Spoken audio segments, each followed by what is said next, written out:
ഇന്ത്യയുടെ രാഷ്ട്രപിതാവ് ജനിച്ച വർഷമായ 1869 കണ്ണൂർ സെൻട്രൽ പ്രസന്റ് സ്ഥാപിതമായത്.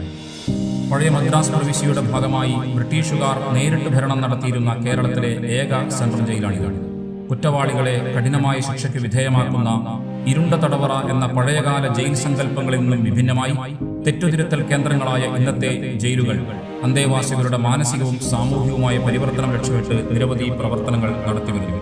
കണ്ണൂർ സെൻട്രൽ ജയിൽ ഹരിതാപമാക്കുന്നതിനും സമഗ്രമായ വികസന പ്രവർത്തനങ്ങൾ നടത്തുന്നതിനും വേണ്ടി ഹരിതസ്പർശം എന്ന പേരിൽ ജീവനക്കാരുടെ വ്യത്യസ്തങ്ങളായ നിരവധി പ്രവർത്തനങ്ങൾ നടത്തിവരികയും അതുവഴി 1100ഓളം അന്തേവാസികൾക്ക് മാനസിക പരിവർത്തനത്തിന് വഴിയൊരുക്കുന്നതോടൊപ്പം ജീവനക്കാരിലും അന്തേവാസികളിലും പുതിയൊരു ഹരിത ജീവിതചര്യ കെട്ടിപ്പടുക്കാനും സാധിക്കുന്നുണ്ട്.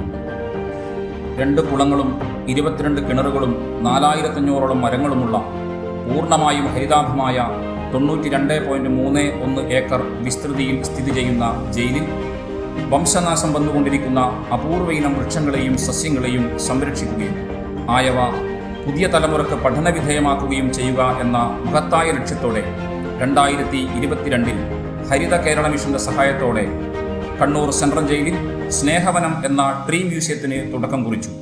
40 സെന്റ് സ്ഥലവിസ്തൃതിയിലുള്ള ഈ പച്ചത്തുരുത്തിൽ 70ഓളം അപൂർവ ഇനം സസ്യങ്ങളും അവയുമായി ബന്ധപ്പെട്ട മറ്റു ജീവജാലങ്ങളുമായി സമ്പന്നമാണ്. കേരളത്തിന് അകത്തും പുറത്തുമുള്ള അപൂർവ ഇന സസ്യങ്ങളെല്ലാം തന്നെ പച്ചത്തുരുത്തിലേക്ക് എത്തിക്കാനുള്ള പ്രവർത്തനങ്ങൾ ഇപ്പോൾ നടന്നുവരുന്നു. പച്ചത്തുരുത്തിന്റെ ജൈവവേലിയായി കൈതച്ചക്കച്ചെടികളും കുറ്റിമുള തൈകളും ആണ് ഉപയോഗിച്ചിരിക്കുന്നത്. ജയിലിൽ തന്നെയുള്ള ജൈവവളമാണ് സസ്യങ്ങൾക്ക് നൽകുന്നത്. പരിപാലിക്കുന്നത് ജയിൽ അന്തേവാസികൾ തന്നെയാണ്. എല്ലാ സസ്യങ്ങൾക്കും അവയുടെ പൊതുനാമവും ശാസ്ത്രീയ നാമവും മറ്റു പ്രാദേശിക നാമങ്ങളും അടങ്ങുന്ന ബോർഡ് ബയോഡൈവേഴ്സിറ്റി ബോർഡ് അംഗങ്ങൾ ഉൾപ്പെട്ട വിദഗ്ധ സമിതിയുടെ സഹായത്തോടുകൂടി സ്ഥാപിച്ചിട്ടുണ്ട്. നിലവിലുള്ള ബോർഡുകളിൽ QR കോഡുകൾ നൽകിക്കൊണ്ട് സസ്യത്തെപ്പറ്റിയുള്ള മുഴുവൻ വിവരങ്ങളും ലഭ്യമാകുന്ന പ്രവർത്തനം അടുത്ത ഘട്ടമായി തീരുമാനിച്ചിട്ടുണ്ട്. പശ്ചിമഘട്ടത്തിലെ സ്ഥാനികവും അപൂർവവും വംശനാശ ഭീഷണി നേരിടുന്നതുമായ ഏകനായകം, മൂത്താശാരി, വെളുത്ത പൈൻ അഥവാ വെളുത്ത കുന്തിരിക്കം, കറുത്ത കുന്തിരിക്കം, ഉരുപ്പ് തുടങ്ങിയ നിരവധി സസ്യങ്ങൾ ഇവിടെയുണ്ട്. വിവിധ ഗവേഷണ വിഭാഗങ്ങളുമായി ബന്ധപ്പെട്ടുകൊണ്ട് പച്ചത്തുരുത്ത് വിപുലീകരിക്കാനുള്ള പ്രവർത്തനം അടുത്ത ഘട്ടമായി ആലോചിക്കുന്നു. ഗവേഷണ വിഭാഗങ്ങൾക്കും സ്കൂൾ വിദ്യാർത്ഥികൾക്കും പഠനത്തിനായി അവസരമൊരുക്കാനുള്ള പ്രവർത്തനവും ആലോചനയിലുണ്ട്. കേരളത്തിൽ അപൂർവമായതും കർണാടകൻ വരണ്ട ഭൂപ്രകൃതിയിൽ കാണപ്പെടുന്നതുമായ ഔഷധ സസ്യമായ വുഡാപ്പിൾ, അപൂർവയിനം ഔഷധ സസ്യങ്ങളായ ഭദ്രാക്ഷം, രുദ്രാക്ഷം, പുത്രം ജീവ, നാഗകേസരം, വാൽമീകി ജട, അങ്കോലിക അഥവാ നാഗമരം തുടങ്ങിയ സസ്യങ്ങളും ഈ പച്ചത്തുരുത്തിന്റെ പ്രത്യേകതയാണ്. പച്ചത്തുരുത്തിന് മുന്നിലായി വരുന്ന 50 സെന്റ് സ്ഥലം കൂടി ഉപയോഗപ്പെടുത്തിക്കൊണ്ട് പച്ചത്തുരുത്ത് വിപുലീകരിക്കാനുള്ള പ്രവർത്തനം നടന്നുകൊണ്ടിരിക്കുന്നു. സുഗന്ധത്തിന് പേരുകേട്ട ഗന്ധരാജൻ, പവിഴമല്ലി, സർവസുഗന്ധി, കർപ്പൂരം തുടങ്ങിയ സസ്യങ്ങളും ഈ പച്ചത്തുരുത്തിന്റെ പ്രധാന ആകർഷണങ്ങളാണ്.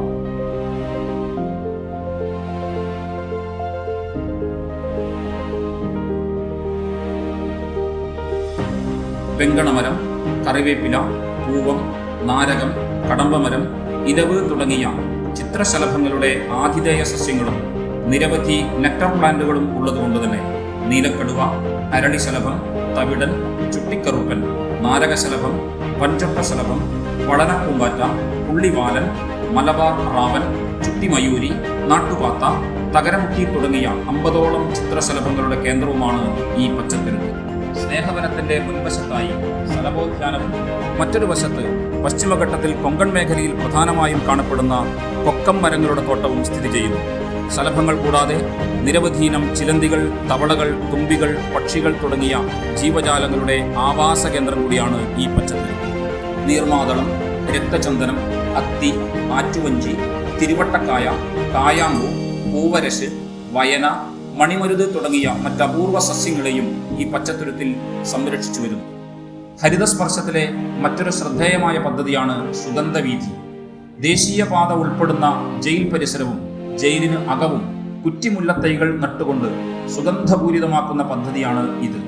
നിലവിൽ 2500ഓളം കുറ്റിമുല്ലത്തൈകൾ നട്ടുകൊണ്ട് ഓരോ ഉദ്യോഗസ്ഥനും അന്തേവാസിക്കും പരിചരണ ചുമതല നൽകി ജയിൽ പരിസരം സുഗന്ധപൂരിതമാക്കാൻ ഈ പദ്ധതിക്ക് സാധിച്ചിട്ടുണ്ട്.